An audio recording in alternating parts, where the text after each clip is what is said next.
இந்த நோன்பு யாருக்கு கடமை யாருக்கு கடமை இல்லை என்ற விஷயத்தை தெளிவாக பாருங்க. முதலாவது, இந்த நோன்பு யாருக்கு கடமை என்றா முஸ்லிமான ஆண்கள் பெண்கள் இரு பாலாருக்கும் இந்த நோன்பு கடமை.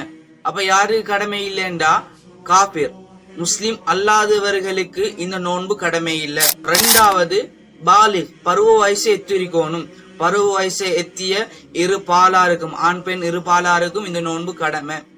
அப்ப சின்ன சிறுமிகளுக்கு இந்த நோன்பு அவங்க கடமையில அவங்க நோன்பு வைத்தால் வைக்கட்டும், அதற்குரிய கூலி உண்டு, ஆனா அவங்களுக்கு கடமை இல்லை. மூணாவது, புத்தி உள்ளவரா இருக்கணும், அறிவு உள்ளவரா இருக்கணும். இப்படியாப்பட்டவங்களுக்கு இந்த நோன்பு கடமை. அப்ப பைத்தியக்காரனுக்கு இந்த நோன்பு கடமை கிடையாது. நான்காவது, உடம்புல சக்தி பெற்றிருக்கணும். நோய் நொம்பல்களை விட்டும் கடுமையான நோய் இவங்களுக்கு நோன்பு கடமை இல்லை. ஹைல் நிஃபாஸை விட்டும் சக்தி பெற்றிருக்கணும். அப்படின்னா மாதாவிடாய் வரக்கூடியவங்களுக்கு இந்த நோன்பு கடமை இல்லை. முசாஃபிர்களுக்கு நோன்பு கடமை இல்லை. இதுவரை விட்டும் அவங்க சக்தி பெற்று இருக்கணும். மறக்காம உங்களுடைய குடும்பத்துக்கும் இந்த வீடியோவை ஷேர் செய்யுங்க.